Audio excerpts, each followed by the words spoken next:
Hola, continuamos con este tercer tema en esta serie de Eros y Ágape o Ágape y Eros.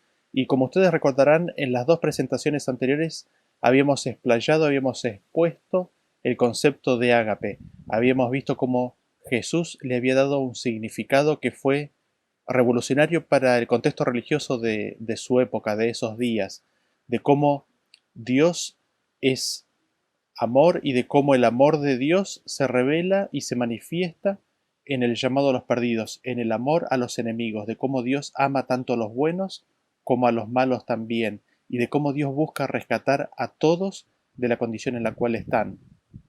Habíamos visto también cómo la cumbre, la expresión cumbre de la manifestación de este amor de Dios se manifestó o se reveló en la cruz de Cristo. Habíamos visto cómo Juan había puesto en esencia o había puesto la cúspide de estos conceptos en la frase Dios es amor, dando de esta manera clara referencia de que es natural a Dios el amar, de que es propio su propia naturaleza, de que es propio su propio ser el hecho de amar.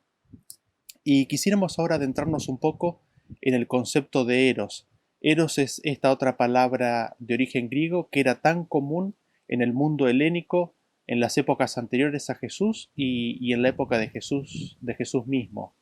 Y lo que vamos a ver es que este concepto de eros no solamente estaba en ese mundo, sino que en realidad venía ya con anterioridad en las filosofías del mundo antiguo dentro de este análisis que vamos a empezar ahora, que vamos a ver y que posteriormente luego contrastaremos con el amor ágape que hemos visto hasta aquí, nos remitiremos a lo que han escrito ciertos filósofos griegos.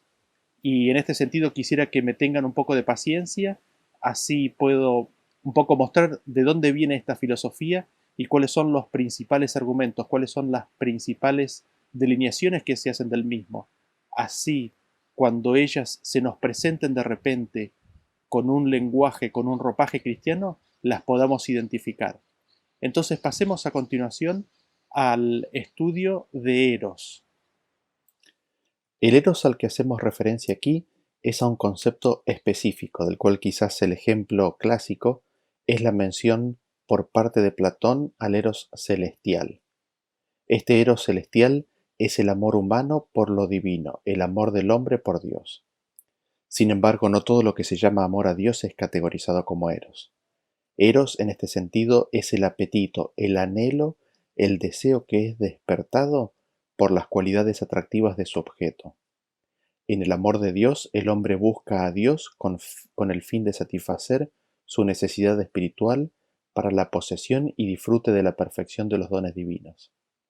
En ese sentido, no caigamos en la tentación de igualar a Eros con el amor terreno, sensual, porque profundamente en el amor platónico está la tendencia y la búsqueda a la liberación de lo meramente sensual.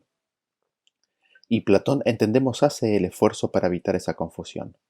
Mientras que el amor sensual ata al alma a las cosas materiales, es la tarea del eros filosófico liberar al alma de las cadenas de los sentidos y elevarlo a un mundo más sensible, al celestial. Y es en el Simposio de Platón donde Pausanias explica el eros vulgar del eros celeste. Y no nos interesa aquí el eros vulgar, sino el eros llamado celestial, dado que es el más espiritualizado de todos y es el que está en directa contraposición a Ágape.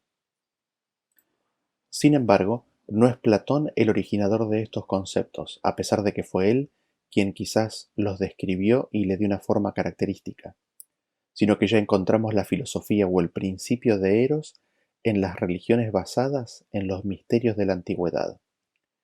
Quizás podríamos mencionar al orfismo, que en su mito central contiene todas las presuposiciones básicas que encontramos en Eros.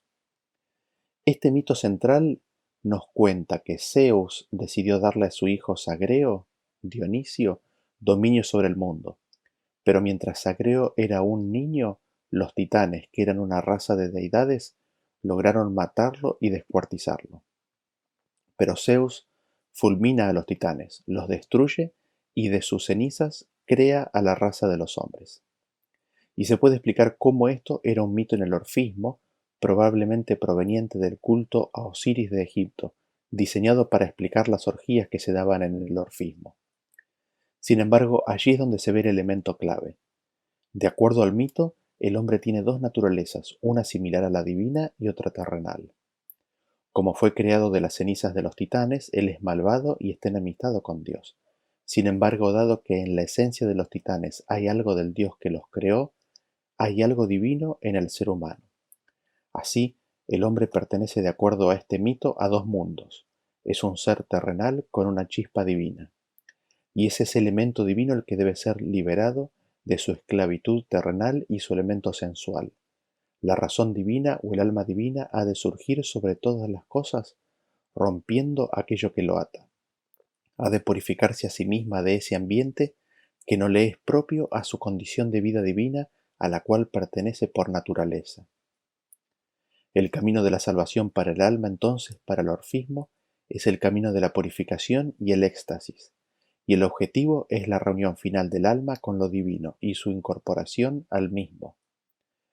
Esta concepción doble del ser humano, de su origen divino y de la calidad de su alma, la liberación del mundo de los sentidos y su ascenso a su hogar divino original, es el trasfondo común sobre el cual descansa la teoría del Eros. Así, un conjunto de ideas se desprende de este concepto, que se manifiesta en distintas expresiones religiosas, como por ejemplo, una caída existente anterior a la caída, el cuerpo como la prisión del alma, la creencia en la inmortalidad del alma, el ascetismo y el misticismo como el camino de la salvación. Y si miramos atentamente, todo esto es central a las religiones de los misterios de la antigüedad. El alma es la perla que ha caído a la oscuridad del fondo del mar. Es este elemento inmortal, divino, ser esencial del ser humano, lo que los misterios buscan redimir. Estas chispas divinas han de ser llevadas y congregadas nuevamente en el fuego primario divino. Lo que el hombre necesitaría bajo esta concepción es tomar conciencia de su situación actual, dejar de lado las cosas terrenales que le impiden llegar a la luz. Necesita entrar en sí mismo, aprender a conocerse a sí mismo, esto es conocer su valor propio trascendente, y de ahí salir de sí mismo rompiendo las barreras de tiempo y sentidos e ingresar en la divinidad. Y a pesar de que todas estas religiones místicas de los misterios de la antigüedad eran conscientes de la condición del hombre, al mismo tiempo se basaban en la dignidad divina original propia del ser. Esta presuposición sola era la que permitía el ascenso del hombre a lo divino. Y estos trazos, estas pinceladas vienen a ser el bagaje común de todas ellas. Y la religión de los misterios viene a ser así una verdadera, viviente religión, y la filosofía de Eros viene a ser el alma fundamental de todas ellas. Ese es el espíritu de la antigüedad prevalente. Habiendo dicho lo anterior, quisiera adentrarme delineando ahora lo que leemos en Platón, no olvidando que el uso de los mitos es una herramienta en el discurso de Platón. Habiendo dicho eso, también es correcto afirmar que la filosofía de Platón era una doctrina de salvación. Tanto para la religión como para Platón, el objeto es que el hombre alcance su verdadera y bendecida vida. Y esto en el contexto de la antigüedad es mediante la liberación del alma de la prisión corporal y de los sentidos, y la restauración a su hogar celeste. Difiere Platón con las religiones de los misterios de la antigüedad en cómo lograr eso. Mientras que en las últimas, la salvación se alcanza por medio de iniciaciones, purificaciones y ritos, para Platón era a través de la filosofía. Pero aún así como filósofo, él declara necesitar una conversión y una purificación. Y es aquí donde los mitos dan una cosmovisión importante de los aspectos religiosos del platonismo. Según Platón, los dos mundos, el mundo de las ideas y el mundo de los sentidos, el mundo del necesario conocimiento racional y el mundo de las contingentes percepciones sensoriales, están lado a lado. Cae en el hombre hacer una transición de una a la otra. Es su obra escapar del mundo inferior, el de los sentidos, y ascender al superior, al mundo de las ideas. Así, el mundo de las ideas triunfa sobre el mundo de los sentidos. Sin embargo, esta obra es tan solo posible gracias al Eros que mora en el ser humano. Las ideas en sí mismos son incapaces de generar ese movimiento. No son fuerzas en sí mismas, no tienen influencia en el mundo de los sentidos. La relación así entre los dos mundos está completamente inclinada. Hay una sola dirección, de abajo hacia arriba, de lo material a lo espiritual, de los sentidos a las ideas. No hay ayuda, no hay fuerza que provenga del mundo de las ideas para ayudar en ese movimiento. Es cuando el hombre percibe las ideas en las cosas, entonces es posesionado por el eros, el anhelo del mundo puro de las ideas. Así, eros es la conversión del hombre de lo sensible a lo supersensible, es la tendencia a lo superior del alma humana, es una fuerza real que empuja al hombre al mundo de lo ideal. Si no fuera por eros, sería imposible el intercambio entre ambos mundos. Es eros el que pone en movimiento ese movimiento ascendente. Eros es la gran oportunidad del mundo ideal por sobre el mundo de los sentidos, porque mientras la idea no puede asistir al hombre, el hombre equipado con su eros puede afirmar la autoridad de la idea. Así, podemos ver cómo la filosofía de Platón era al mismo tiempo una doctrina de salvación. En la obra Fedro de Platón se empieza con la presuposición común a todas las doctrinas orientales de la salvación, y esta es de que el alma humana tiene un valor y origen sobrenatural y divino. En un estado preexistente, el alma ha tenido una visión de las ideas y de aquello que es verdadero, bueno y bello, y ha hecho una impresión tan fuerte en él que a pesar de que ha caído y ha quedado aprisionado en un cuerpo, aún retiene una memoria de la gloria del mundo superior y siente una atracción que a veces no puede ni él mismo explicar. Esta atracción hacia lo superior en el alma es eros. Es lo que impide que el alma quede sujeta a las cosas temporales. Así, el amor que Platón enseña es el amor por el brillante mundo de las ideas, un anhelo de participar en la vida divina. El recuerdo, esas impresiones del alma en su estado pretemporal, varía de alma en alma. En la mayoría está tan solo latente, solo tiene que ser actualizado, traído a la realidad. Cuando el alma percibe el brillo de lo bello, entonces gana alas y puede alcanzar el mundo de lo supersensible. La razón por la cual la belleza tiene ese efecto en el alma es porque es la más brillante de las ideas. La idea de la belleza es así la última en ser olvidada, y la primera en venir a la mente cuando la encontramos en el mundo de los sentidos. Y la vista de la belleza tiene por finalidad despertar al eros en el hombre, sin embargo, no para que fije su amor en ese objeto, sino para que, pasándolo, pueda seguir en continuo ascenso hacia la belleza, siendo esa la esencia misma de eros. Cuando el alma contempla lo bello, es para que se olvide de ella misma y se fije en la belleza absoluta de la cual participa y deriva su propia belleza. Así, eros viene a ser el eros celeste que busca ascender a la belleza celeste. La belleza sensual es tan solo el punto de partida, alcanzando su destino en el mundo de las ideas. De acuerdo a Platón, eros tiene cierta dualidad en su naturaleza. No es puramente humana ni divina, es algo intermedio. En sus propias palabras, es un semidios o un gran demonio. Es un intermedio entre lo mortal e inmortal, entre tener y no tener, entre la sabiduría y la locura. Esta dualidad está explicada por su origen. Sus padres siendo Peña y Poros, esto es, hijo de la pobreza y la necesidad por un lado, y de la ingeniosidad, creatividad e iniciativa por el otro. Así, no es hermoso ni feo, no es bueno ni malo. Sin embargo, en esa posición siempre tiene una tendencia bien definida. Eros es el amor por lo bello y lo bueno. Habiendo así resumido la presentación de Platón sobre Eros, básicamente de Fedro y del Simposio, haremos mención de los principales contenidos del concepto del amor Eros. En primer lugar, Eros es un amor adquisitivo. Cuando Platón da una definición de Eros, dice que es un estado intermedio entre tener y no tener. El aspecto más obvio es que es un deseo, un anhelo, un empuje. Pero el hombre solo tiene deseo de aquello que no tiene y de aquello que siente que necesita, y puede tan solo empujar por aquello que cree valioso. Así vemos que Eros tiene dos características principales. En primer lugar, conciencia de la necesidad actual y en segundo lugar, el esfuerzo para encontrar la satisfacción a dicha necesidad en un estado más elevado y feliz. El sentimiento de necesidad es clave en Eros, dado que sin él no se despierta la necesidad del amor adquisitivo. Un Eros que fuera rico sin necesidad de nada sería una contradicción de términos. En el mismo sentido, el pensamiento de un Eros queda libremente. Eros es la voluntad de poseer, aun cuando tenga un sentido más noble de poseerlo por razones de instrucción o mejoramiento moral. Y es evidente que aun en aquellos casos en los cuales Eros parecería un deseo a dar, es en última instancia una ulterior voluntad de poseer. Como todo amor adquisitivo, Eros se limita a aquello que percibe como valorable.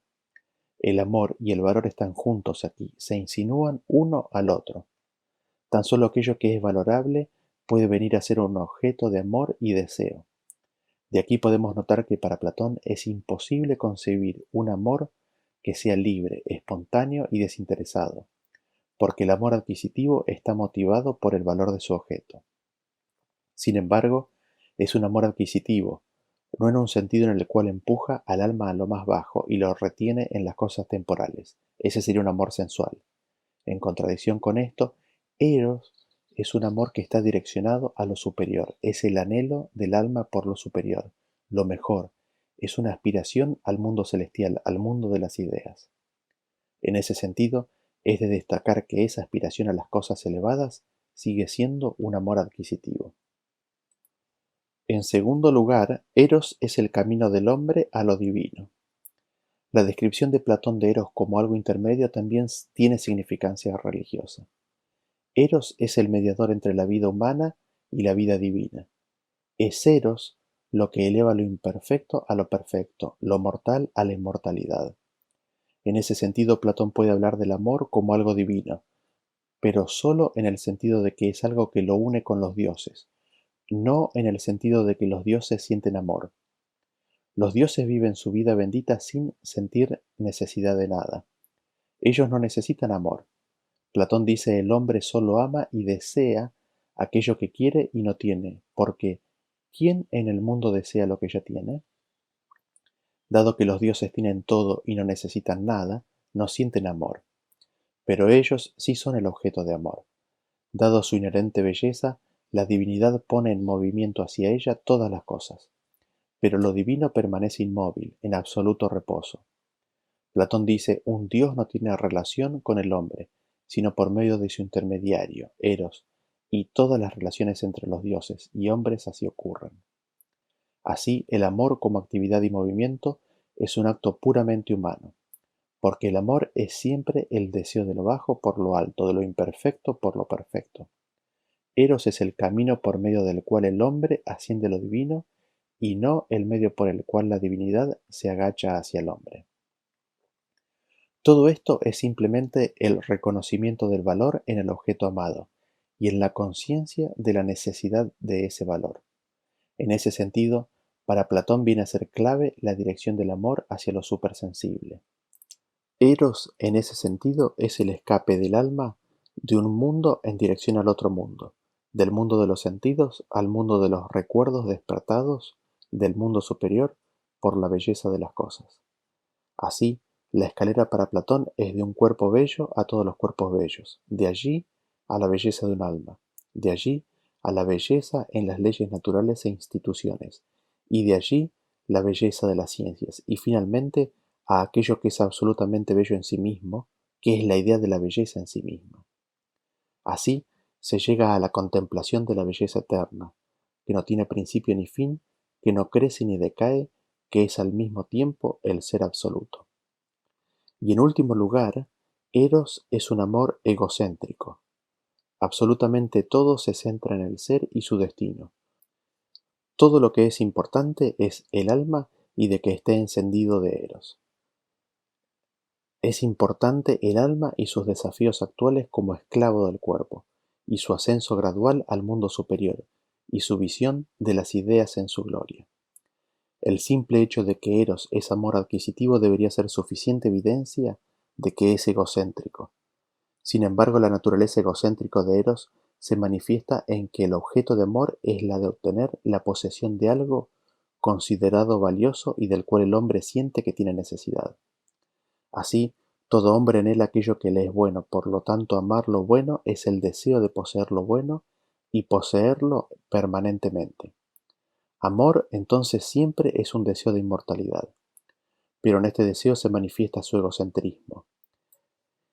Y en eso Platón nos confirma al citar el caso de Alcestis muriendo por Admeteo, o Aquiles siguiendo hasta la muerte a Patroclo, afirmando que ellos jamás lo hubieran hecho si no fuera porque sabían que se iban a ganar un renombre de fama universal.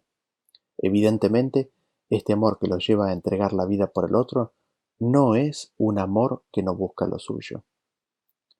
Habiendo visto estas características del héroe así definido por Platón, hemos de destacar la contribución de Aristóteles dándole un sentido cósmico. Lo vemos esto destacado en la doctrina del movimiento, donde todo el proceso de la naturaleza es un movimiento, sucesivas ascensiones de materia a forma, de imperfección a la perfección del ser, de lo potencial a lo real. La causa de este movimiento se puede ver en la influencia que tiene la forma sobre la materia. Esto se debe a una inherente tendencia de la materia hacia la forma y parcialmente a la influencia que tiene la forma sobre la materia, aunque en esta última instancia, en lo que se refiere a la forma pura, es absolutamente trascendente sobre todo movimiento. Es la forma pura la que en última instancia desencadena todo movimiento, pero lo hace sin ningún movimiento de su parte o cambio, y pone las cosas en movimiento por el deseo que despierta. La influencia de la forma pura es a través del eros que despierta por causa de su perfección. Así, encontramos que Aristóteles eleva el eros de Platón a un plano cósmico. Adicionalmente, vemos en Aristóteles nuevamente el concepto de la escalera en su escala de la existencia. Para Platón, los peldaños por los cuales tiene que atravesar el individuo entre un mundo y otro no están representados por realidades objetivas que conecten el mundo de los sentidos con el mundo ideal y que lo hagan así un continuo, sino que la escalera parecería ser más una ayuda psicológica para guiar al alma en el ascenso. Sin embargo, con Aristóteles en su escala de la existencia, toda la existencia es un continuo ascender, en el cual todo lo inferior aspira a lo superior, y todo el proceso del movimiento converge hacia lo divino, permaneciendo éste inmóvil, mientras ejerce su atracción sobre lo inferior. Todo en existencia refleja este movimiento, todo tiene un anhelo de Dios, todo el universo lleva las marcas de Eros, lo inferior ascendiendo a lo superior y esforzándose por ser semejante. Y este esfuerzo se da de esfera en todo el universo. Este concepto del movimiento de Aristóteles está basado en la idea de un dios griego. Este dios es inamovible, que ejerce su influencia no por algo que haga, sino por el deseo del mundo por lo divino.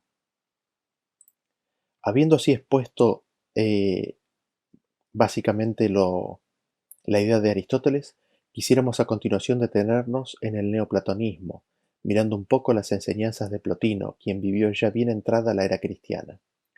Lo que Plotino intenta hacer es una síntesis del platonismo y la piedad de los misterios de la antigüedad.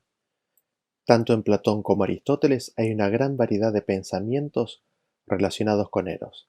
Sin embargo, en Plotino vemos el regreso del alma a Dios como su tema principal. Y lo que introduce Plotino es el concepto, ya manifestado pero tratado secundariamente, de cómo el alma divina vino a quedar entrampada en un cuerpo. Este punto viene a ser central en Plotino. Entiende que el ascenso está precedido por un descenso y está condicionado por el mismo.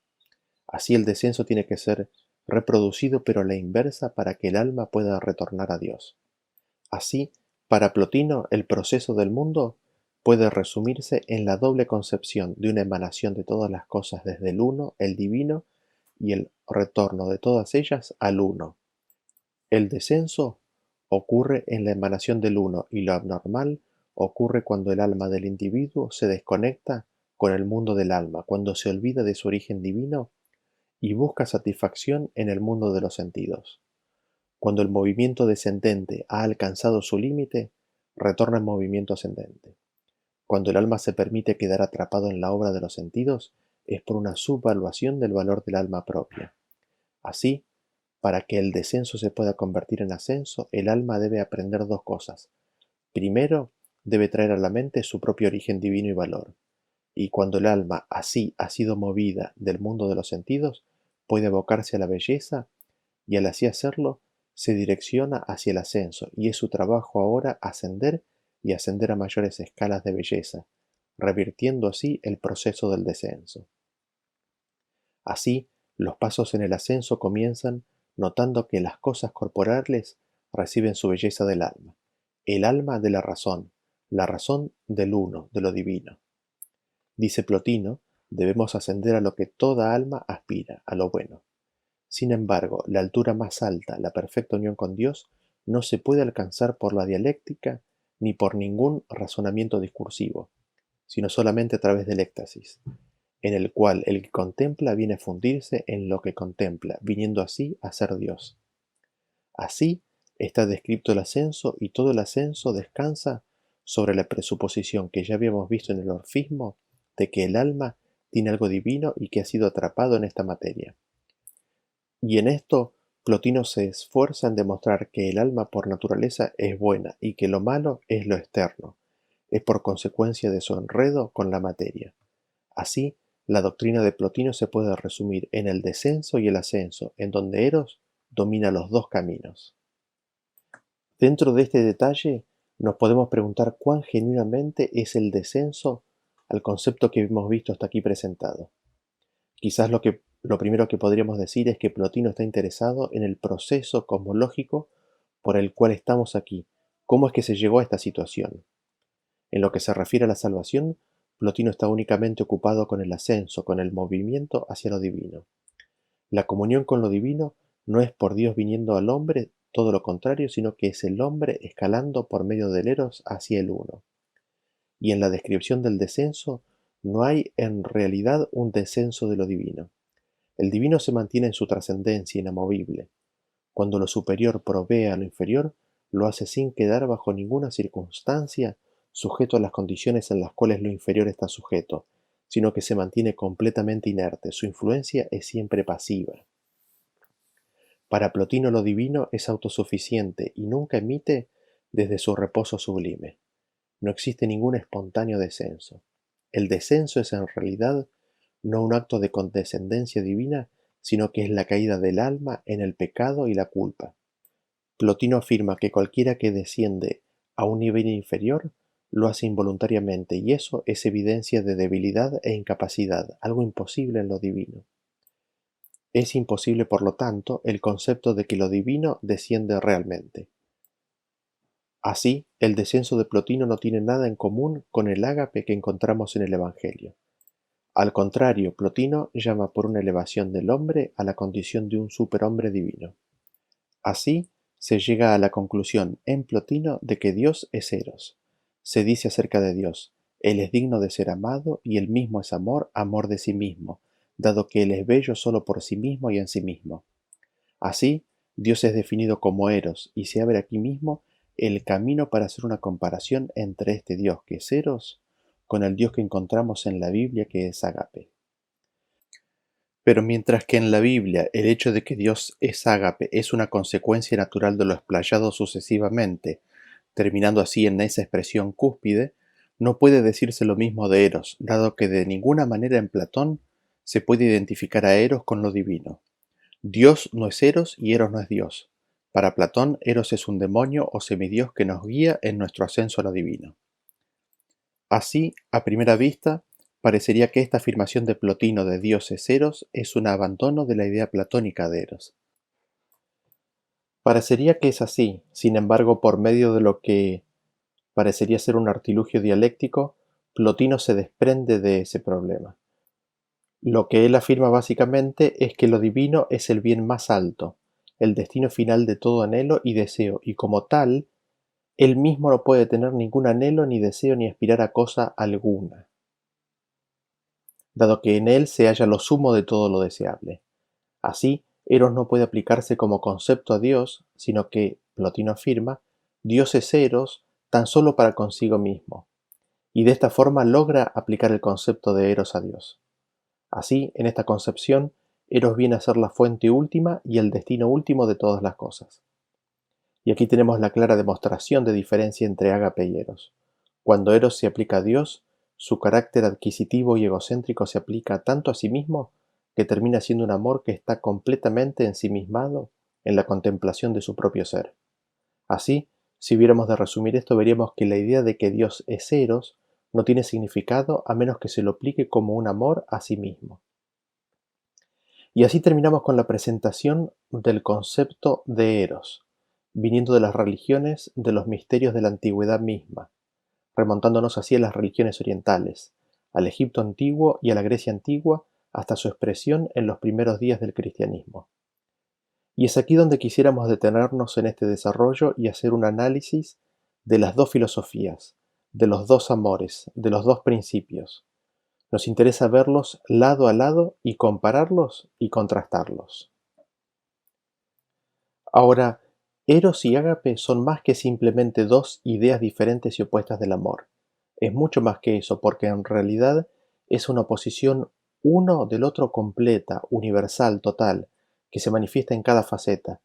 Eros y Ágape son las características expresiones de dos tipos diferentes de actitud en la vida. Son fundamentalmente dos tipos opuestos de religión y ética. Ambos representan dos corrientes que han corrido en paralelo a lo largo de la historia, en algunas instancias confrontando una con la otra, en otras mezclándose. Cada uno de ellos representa una religión diferente. Eros, la egocéntrica; Ágape, la religión teocéntrica. En la religión egocéntrica, la relación religiosa está básicamente dominada por el hombre. La distancia entre el hombre y lo divino no es insuperable. El hombre es semejante a la divinidad, o quizás es un ser divino, a pesar de que en este momento está confundido, distraído y atrapado por las cosas de los sentidos que lo rodean. Tomar conciencia de sí mismo entonces es ir a lo divino, y allí está el fin del hombre, su satisfacción y bienaventura. Así entre el hombre y lo divino hay un continuo que nunca se rompe, y sin importar cuán grandes sean las diferencias, siguen siendo relativas.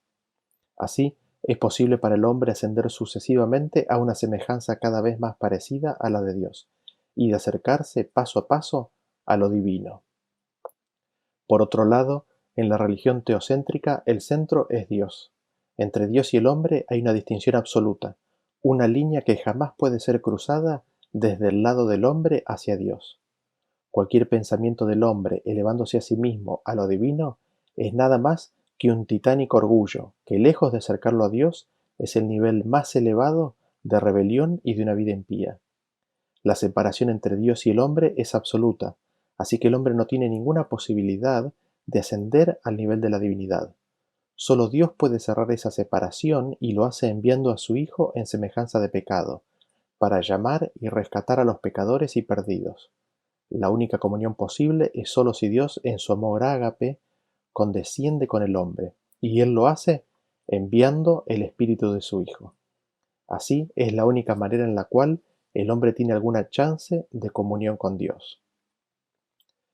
Y si nosotros miramos la historia de las experiencias religiosas, este mundo ha sido en su grandísima mayoría dominado por las religiones de tipo egocéntricas. Desde los comienzos más primitivos, empezando con el sacrificio de Caín, y luego en tiempos más modernos, entre comillas, ¿no?, con Nimrod y la Torre de Babel, pasando por las religiones de los misterios de la antigüedad y el misticismo, todas ellas han buscado aproximarse a la divinidad en sus términos. En todos los casos es el esfuerzo del hombre. En estas religiones se busca despertar en el hombre un deseo y un anhelo por lo trascendente. Se busca apartarlo de lo temporal y corruptible para que se suba sobre las alas del alma a un mundo superior de donde el alma se origina. Por otro lado, la religión teocéntrica nunca ha estado ausente. Se ven chispazos constantes de la misma a lo largo del Antiguo Testamento, pero no es sino con la venida de Cristo y la interrupción en la escena del cristianismo primitivo de los discípulos que toma recién ahí el centro de la escena, y en una generación trastornaron al mundo, por la gracia y el poder de Dios. La religión es comunión con Dios, pero vemos aquí dos concepciones bien diferentes de cómo es la comunión con Dios, una centrada en el hombre, egocéntrica, la otra centrada en Dios, teocéntrica. Habiendo visto esto entonces, estamos en condiciones de hacer una comparación entre estas dos actitudes tan diferentes de vida, entre estos dos tipos de religiones tan abismalmente opuestas. Tanto Eros como Ágape expresan la relación o comunión del hombre con lo divino y en esa relación determinan la vida religiosa y relación con los demás. Así, vemos que Eros es un deseo, un anhelo de poseer. Ágape, en cambio, es una entrega autosacrificada. Eros es un movimiento ascendente. Ágape desciende. Eros es el camino del hombre a Dios. Ágape es el camino de Dios al hombre. Eros es el esfuerzo del hombre, presupone que la salvación del hombre está en sus manos. Por otro lado, Ágape es la gracia de Dios. La salvación es la obra del amor divino. Tenemos que Eros es amor egocéntrico, es una forma de establecerse a sí mismo y es presentado como del tipo más noble, elevado y sublime. Ágape, por otro lado, es amor desinteresado, no busca lo propio, se da a sí mismo libremente. Eros busca obtener la vida, una vida inmortal, divina. Ágape vive la vida de Dios, por lo tanto se atreve a perderla. Eros es la voluntad de tomar y poseer aquello que depende de deseos y necesidades propias. Ágape es dar y darse sin limitaciones, que se sustenta en la riqueza y plenitud. Eros es primariamente el amor del hombre. Dios es el objeto de ese amor. Aun cuando sea atribuido a Dios, Eros está modelado de acuerdo al amor humano. Ágape, por el otro lado, es primariamente el amor de Dios. Dios es ágape. Aun cuando se le atribuye al hombre, ágape está modelado de acuerdo al amor divino y procede de Dios. Eros está determinado por la calidad, la belleza y el valor de su objeto. No es espontáneo, sino que es provocado, motivado o interesado. Por otro lado, ágape es soberano respecto de su objeto y está dirigido tanto a los malos como a los buenos. Es espontáneo, sobreabunda y es desinteresado. Y por último, Eros reconoce valor en su objeto y lo ama. Por otro lado, ágape ama y crea consiguientemente valor en su objeto. Así, vemos lado a lado las características fundamentales de Eros y de ágape. Ahora, teniendo bien en claro los diferentes significados de ágape y eros, estamos en condiciones de mirar nuevamente a los dos principales mandamientos. Cuando hablamos de amor, hablamos de la relación entre un sujeto que ama y un objeto de ese amor. Así podemos ver tres dimensiones personales, las cuales están relacionadas con los principales mandamientos, pero incluiremos una cuarta dimensión, dada la preponderancia que tiene dentro de ciertos círculos cristianos el incluirla. Esta última y cuarta dimensión en realidad no es tal porque no hay dos sujetos, sino que hay uno solo. En ese sentido no es una relación. Entonces estas cuatro dimensiones son, en primer lugar, el amor de Dios por el hombre, en segundo lugar, el amor del hombre por Dios, en tercer lugar, el amor del hombre por su prójimo, y en última instancia, la última cuarta dimensión agregada es el amor propio. Veamos entonces en primer lugar el amor de Dios por el hombre. Hablando de Eros, no tiene mucho sentido hablar del amor de Dios. De hecho, es imposible si pensamos en lo que significa. Eros es un ascenso. Sin embargo, para Dios no hay movimiento ascendente. En Dios no hay necesidad ni deseo, por lo tanto no hay deseo ni anhelo de ascender y tampoco puede. Y menos que menos es posible de que Él pueda amar al hombre, dado que esto significa descender de su perfección divina, y cuando en ocasiones se manifiesta dicho amor, es tan solo por lo propio de la divinidad que está en la humanidad. En cambio, cuando miramos a Ágape, toda la tendencia es justamente la opuesta. Aquí el amor de Dios es central. Todo amor que pueda llamarse ágape es tan solo una corriente del amor divino que fluye del corazón de Dios. Ágape tiene su origen en Dios, porque Dios es ágape. Ágape es un amor que desciende sin restricciones, libre y generosamente, dando de su superabundancia. En segundo lugar, veamos el amor del hombre para con Dios. En Eros, Ahora sí encontramos amor a Dios. El hombre se eleva en busca de Dios, en busca de poder asegurar su participación de la riqueza y abundancia divina. Aquí la tendencia ascendente de Eros se manifiesta en su propia vida. Los deseos y necesidades humanas se ven satisfechos en la plenitud divina. El amor Eros se muestra así como un deseo adquisitivo, como un apetito que busca asegurarse esas ventajas. Dado que Dios es el bien supremo, la suma de todo lo bueno imaginable y concebible, es natural que Él atraiga hacia sí todo amor y deseo. Es por supuesto posible que el hombre ame algo diferente a lo divino, pero cualquiera que haga esto y nada más, no tiene real entendimiento de sus deseos ni percepción de la verdadera naturaleza insaciable de los mismos. En su ceguera, elige lo inferior y se priva a sí mismo de la satisfacción más elevada. Por otro lado, en ágape, amor a Dios tiene un lugar central. En Mateo 22, capítulo 37, Jesús dijo: Amarás al Señor tu Dios con todo tu corazón y con toda tu alma y con toda tu mente. Este es el primero y grande mandamiento. El amor a Dios nunca es espontáneo en el sentido de que surge de sí mismo, sino que es amor de Dios derramado y manifestado en nuestras vidas por el Espíritu Santo. Es el amor que Dios nos ha dado y entonces amamos con el amor que Él nos dio. Amamos porque Él nos amó primero. Así, el hombre se rinde completamente al amor de Dios, dándole su corazón completo a Dios en la persona de Cristo. Y así se resignifican los conceptos. Así como el amor de Dios no es un anhelo adquisitivo, sino que significa que Dios en su gracia toma al hombre a su comunión a pesar de ser indigno, así también el amor ahora recibido por el hombre se manifiesta en que, siendo movido por ese amor divino, en agradecimiento ofrece su voluntad completa y se entrega a la pertenencia de Dios en forma entera. Así, el amor a Dios viene a ser totalmente teocéntrico, en donde la voluntad del hombre y elección del hombre es excluida. El hombre ama a Dios no porque comparándolo con otras cosas lo encuentra más satisfactorio que todo lo demás, sino porque el amor desinteresado de Dios lo ha abrumado y ha tomado control de él, de tal manera que no puede hacer otra cosa que amar a Dios. El hombre no ha elegido a Dios, sino que Dios ha elegido al hombre. A consecuencia de todo lo anterior, esto tiene su impacto en la tercera dimensión, el amor del hombre para con su prójimo. Y aquí las diferencias entre eros y ágape se agrandan a pesar de que en no pocas instancias se utilicen exactamente los mismos términos. Eros no busca al prójimo en sí mismo, sino que lo que busca es tan solo un medio para el propio ascenso.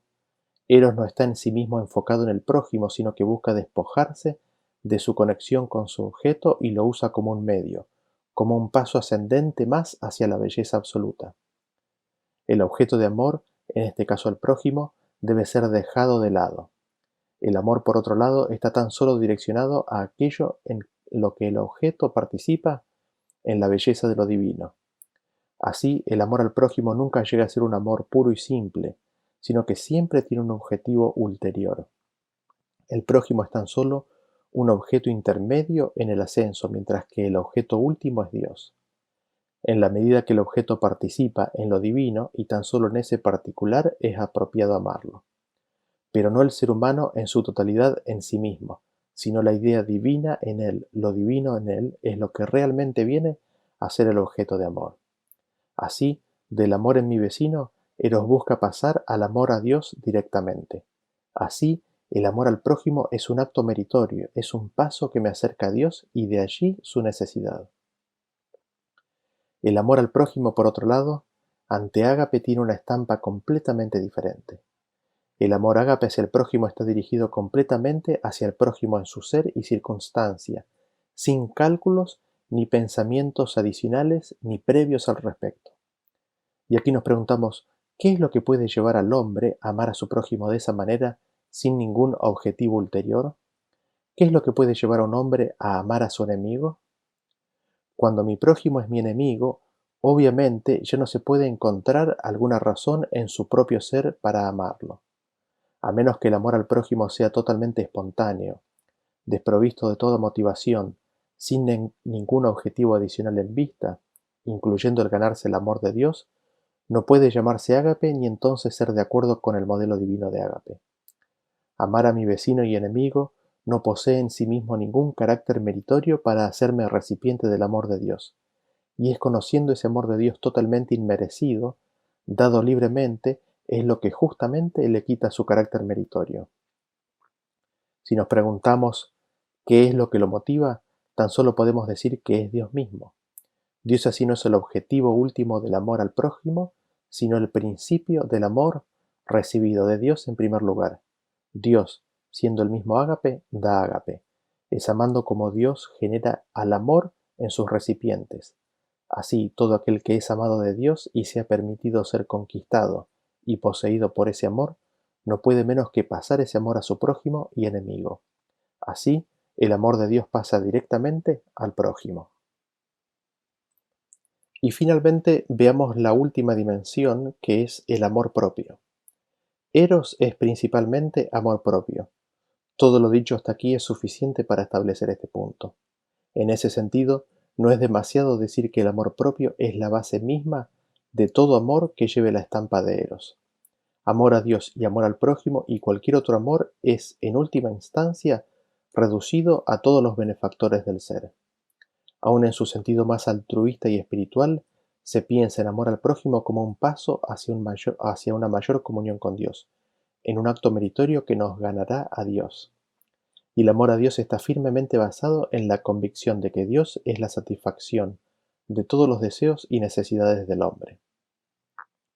Ágape, por el otro lado, excluye todo tipo de amor propio. El cristianismo no reconoce al amor propio como una forma legítima de amor. El amor cristiano se mueve en dos direcciones, hacia Dios y hacia el prójimo, y el principal obstáculo a que este amor fluya libremente es el amor propio, con lo cual debe ser crucificado y entregado totalmente a Dios, abandonado. Es el amor propio lo que lo aleja de Dios, impidiéndole darse completamente y lo que cierra su corazón para con el vecino. Cuando se empieza a hablar del amor propio como una tercera forma de amor, y como la verdadera base del amor al prójimo, ágape es desdibujado para acomodar a Eros, y así ágape es transfigurado para de allí en adelante llevar las características de Eros. Así, ya no es más ágape. Siempre que esto sucedió, el amor propio fue presentado como una forma más refinada, elevada y más espiritual, inclusive un amor por el yo ideal, y así se pretende entonces hacer una distinción entre el amor propio legítimo del impío. Sin embargo, hemos visto que no hay ningún lugar para eso en Ágape. Habiendo así visto el amor en estas tres dimensiones, podemos ver los siguientes aspectos en conclusión. El énfasis en Ágape y en Eros caen justamente en los polos opuestos. Gran énfasis es dado en Eros al amor propio. Eros demanda la satisfacción de las necesidades y deseos propios. Y aquí amplio lugar se puede encontrar para amor a Dios, dado que Dios es el bien más elevado y el principal benefactor del ser en la satisfacción de cada deseo. Sin embargo, menos lugar hay para el amor al prójimo, aún uno podría decir que el amor al prójimo le es ajeno. Cuando fue primeramente introducido fue como una respuesta al ágape vivido por las comunidades cristianas. Cuando el amor eros es dirigido al prójimo, siempre no es dirigido al prójimo en sí mismo, sino al concepto de las ideas de la belleza o del mundo superior que se puede ver en él, y es tan solo un medio para el ascenso a ese mundo. Y finalmente, en Eros no hay lugar para el amor de Dios, porque Dios no ama. Por otro lado, Ágape tiene su curso en sentido exactamente opuesto, porque Ágape es precisamente el amor de Dios, por lo cual viene a ser la fuente y el modelo del amor cristiano. Este amor divino, cuya característica es una entrega irrestricta, tiene una continuación irrestricta en entrega completa y total a Dios en primer lugar, así manifestándose el amor a Dios. Ahora ya no es un amor egocéntrico, adquisitivo, que es tan opuesto e irreconciliable con la entrega total y sin reservas. Ahí, este ahora tiene una continuación irrestricta en amor al prójimo, compartiendo las bendiciones así recibidas. Aquí no es necesario encontrar una motivación por amor al prójimo, porque habiendo recibido todo de gracia se da. Es el amor de Dios que busca expandirse y extenderse por todo el mundo. Y así, el amor propio no tiene cabida en ágape. Así vemos cómo el énfasis en cada dimensión es dado por cada amor, en ámbitos o contextos totalmente opuestos. Habiendo visto todo esto, habiendo puesto estos dos sistemas uno al lado del otro y habiéndolos comparado, nos podemos dar cuenta que hay todo un complejo conjunto de ideas y doctrinas asociadas con cada uno de estos conceptos. Estas ideas, doctrinas, entendimientos son las formas en las cuales Eros encuentra expresión, o en las cuales Ágape encuentra expresión. Y con esto no estamos queriendo decir que quien cree tal o cual cosa está teniendo un tipo de religión o la otra. No estamos queriendo pasar un juicio sobre las experiencias personales, sino tan solo mirar qué conceptos e ideas trae cada una de estas dos concepciones del amor. Y quizás, sin que seamos conscientes, cómo ciertas ideas o conceptos conllevan o traen en forma subyacente concepciones de amor que ni nos habíamos imaginado. Adicionalmente, y muchísimo más si miramos las experiencias personales, no se encuentran las experiencias puras de ágape o eros. En primer lugar, quizás por la condición misma del ser humano que está corrompido por el pecado. Sin embargo, en Cristo Jesús encontramos el ágape de Dios. Él es el amor de Dios revelado. Él es el amado. Si miramos puramente los conceptos, vamos a ver que hay ideas que están íntimamente vinculadas y relacionadas con el concepto de ágape, y por otro lado, hay otras ideas y conceptos que están vinculadas y encuentran su desarrollo más fértil y natural en el campo de Eros. En ese sentido, estas ideas, estos conceptos, estos entendimientos pueden ser identificados como síntomas que nos indican la presencia o la tendencia hacia cierto sistema o el otro. Y aquí quisiera delinear alguna de estas ideas y conceptos antes de terminar. Quizás una de las primeras cosas que ya hicimos mención anteriormente es que todo misticismo pertenece realmente al sistema de creencias basado en Eros. Su preocupación principal es el camino del hombre a Dios. Es básicamente salvación propia por medio del ascenso a lo divino. Por otro lado, la religión de la revelación es claramente propia al contexto ágape. Tan solo la revelación divina puede establecer la comunicación y comunión entre Dios y el hombre. Es claramente el camino de Dios al hombre, Dios revelándose y dándose a conocer al hombre. En segundo lugar, tenemos el contraste entre Eros y ágape se suele mostrar también como un contraste entre las obras y la fe. Como hemos visto con anterioridad, se presenta en Eros el retorno del alma a su habitación original bajo la figura de un ascenso. Dentro de eso, la figura del ascenso usando una escalera tiene un amplio uso y le da una bien clara expresión al concepto de que el objetivo del hombre es la del esfuerzo para alcanzar el otro mundo. Para alcanzarlo, el hombre depende de su esfuerzo y logro.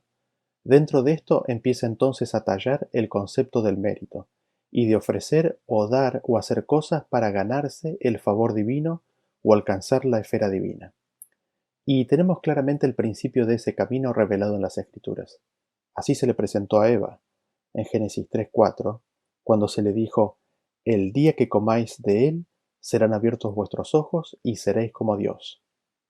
Así vemos el ascenso prometido, tomar para tener valor, tomar, servirse para alcanzar un estado semejante a la de Dios, la manifestación de la necesidad y luego el tomar para satisfacer esa necesidad. En sentido totalmente contrario, ágape tiene el espíritu de una actitud receptiva. Por eso ágape se ha manifestado siempre íntimamente con la fe, porque no es algo que el hombre escala, sino que es algo que es ofrecido al hombre por gracia del ágape divino que procede de lo alto. Así, la actitud humilde y receptiva es la propia actitud del corazón en una religión gobernada por el ágape. Por eso, el testimonio bíblico nos dice en Filipenses 1:6, estando persuadido de esto, que el que comenzó en vosotros la buena obra, la perfeccionará hasta el día de Jesucristo. Y en Romanos 1:17, porque en el Evangelio la justicia de Dios se revela por fe y para fe, como está escrito, mas el justo por la fe vivirá. Y pasando del contraste entre las obras y la fe, otro contraste notable, el tercer contraste notable que quisiéramos destacar, tiene que ver con el valor propio. Eros comienza con la presunción del origen divino y del valor del alma. El alma es una perla que se ha perdido y manchado, pero que sin embargo mantiene su valor imperecedero. Así, distintos términos son utilizados, como el alma siendo parte del alma del mundo, o el misticismo habla de la chispa divina. Lo que hace posible la unión del alma con lo divino es la semejanza a lo divino que hay en el alma. Eso es lo que establece el punto de contacto. Nuestra tarea entonces, usando las palabras de Plotino, es de traer lo divino en nosotros de regreso a lo divino en todo. Y esto nuevamente lo encontramos en el jardín, porque así se le dijo a nuestros primeros padres. En Génesis 3:4 leemos que entonces la serpiente dijo a la mujer, no moriréis. Ágape, por el otro lado, comienza con la convicción de la falta de valor. Cuando el hombre cayó y se alejó de Dios, perdió todo su valor. El hombre se inutilizó a sí mismo y se hizo enemigo de Dios. Como dice en Romanos 3:12, todos se desviaron, a una se hicieron inútiles. No hay quien haga lo bueno, no hay ni siquiera uno. Y en Mateo 15:18 dice, lo que sale de la boca del corazón sale y esto contamina al hombre, porque del corazón salen los malos pensamientos, los homicidios, los adulterios, las fornicaciones, los hurtos, los falsos testimonios, las blasfemias. Y en Romanos capítulo 8, el versículo 7 dice, por cuanto los designios de la carne son enemistad contra Dios, porque no se sujetan a la ley de Dios, ni tampoco pueden. Pero justo ahí es el punto de contacto con Dios, porque Dios viene a buscar lo que se perdió, Dios viene a salvar lo perdido, Dios viene a curar lo enfermo, Dios viene a amistar lo que estaba enemistado. Así, todo pensamiento de mérito queda excluido. El siguiente punto de contraste que notamos es respecto de la visión ética. Desde el punto de vista de Eros hay un dualismo entre el bien y el mal, y un dualismo entre el espíritu y la materia, y el pensamiento de que el espíritu siempre es bueno y de que la materia es mala se expresa de una variedad de maneras. El alma en sí misma es buena por naturaleza, pero está en sujeción al cuerpo como en una prisión, y esto refuerza el concepto del cuerpo como a la raíz de todos los males. El trabajo del hombre en consecuencia es liberarse de la esclavitud de los sentidos. En ese sentido la virtud en el mundo de Eros tiene un carácter fuertemente ascético. La maldad reside en mirar a las cosas del mundo inferior, las cosas de los sentidos, mientras que lo bueno consiste en mirar en dirección hacia arriba, hacia las cosas espirituales. La conversión del hombre, de acuerdo a Eros, consiste en una conversión de su deseo. El deseo que una vez estaba dirigido a los sentidos, ahora está dirigido a lo espiritual trascendente. Por otro lado, la visión del sistema ágape es radicalmente diferente. Aquí la oposición entre el bien y el mal está más concebida en los términos de la voluntad. El pecado en sí mismo no tiene nada que ver con lo corporal. El pecado es la perversión de la voluntad, impiedad, desobediencia a Dios.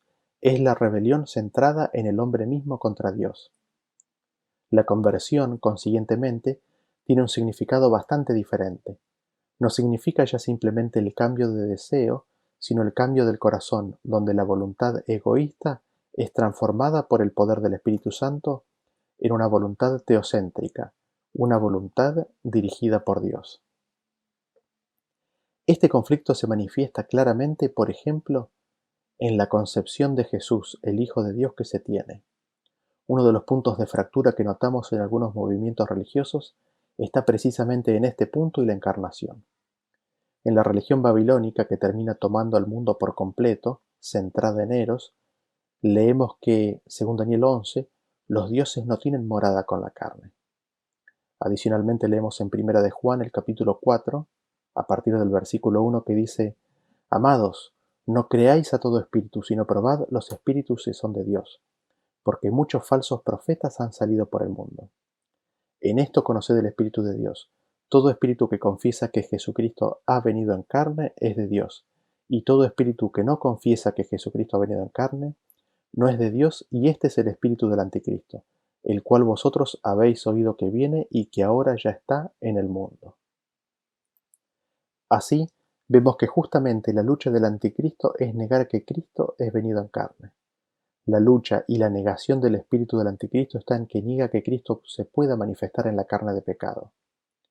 En la concepción propia del sistema Eros, es inconcebible que Dios more con los hombres. Es inconcebible que Dios se aproxime al punto de igualarse a ellos en la persona de su Hijo. Así, en esta sintonía, en algunos sectores del pensamiento se llega al punto de negar el testimonio bíblico, poniendo la condición de encarnación a una supuesta carne que Adán tenía antes de su caída. Sin embargo, las Escrituras nos declaran que aquel Verbo fue hecho carne y habitó entre nosotros, de que Dios, enviando a su Hijo en semejanza de carne de pecado, y a causa del pecado condenó al pecado en la carne. Y por cuanto los hijos participaron de carne y sangre, Él también participó de lo mismo, porque ciertamente no socorrió a los ángeles, sino que socorrió a la descendencia de Abraham, por lo cual debía ser en todo semejante a sus hermanos. Así vemos cómo es la voluntad de Dios acercarse a lo perdido y enemistado, al punto de tomar su condición y buscar su amistad y andar por el mundo haciendo bienes. En quinto lugar, dentro del contraste que estamos haciendo de las ideas que rodean a estos dos sistemas, quisiéramos destacar eh, el hecho de qué es lo que despierta el amor en el hombre. Y aquí hay dos visiones completamente diferentes. En Eros es la belleza de lo divino lo que atrae al alma y despierta y pone en marcha la atracción. En cambio, en Ágape es el amor de Dios mostrado por el hombre y derramado por su espíritu lo que lleva al hombre a entregarse completamente a Dios.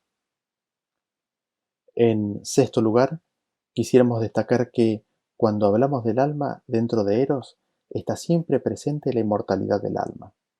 La inmortalidad es un atributo propio del alma, lo cual es tan solo un testigo de su origen divino. Lo único que se necesita es que el alma se purifique a sí mismo de su esclavitud a los sentidos para retornar a su origen divino. La vida divina de inmortalidad es su condición natural. Así, cuando estamos en presencia de la inmortalidad del alma, estamos en presencia de una religión de carácter eros. Sin embargo, en Ágape, la inmortalidad del alma es un concepto totalmente extraño. En su lugar, encontramos la resurrección de los muertos. Si la participación en la eternidad es posible para el hombre, esa participación no está basada en ninguna cualidad natural en el hombre, sino tan solo en un poderoso acto de Dios. Es tan solo Dios el que puede hacer justo al pecador.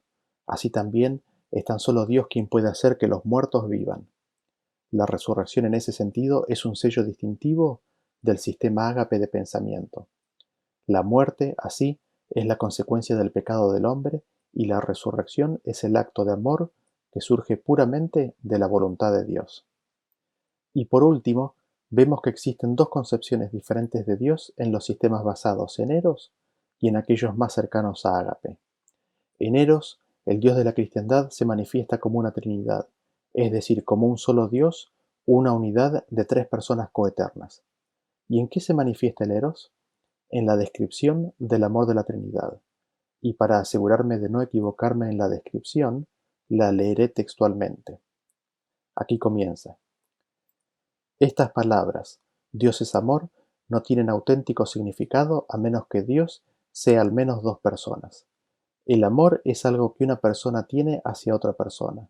Si Dios fuera una única persona, entonces antes que fuera hecho el universo, no era amor.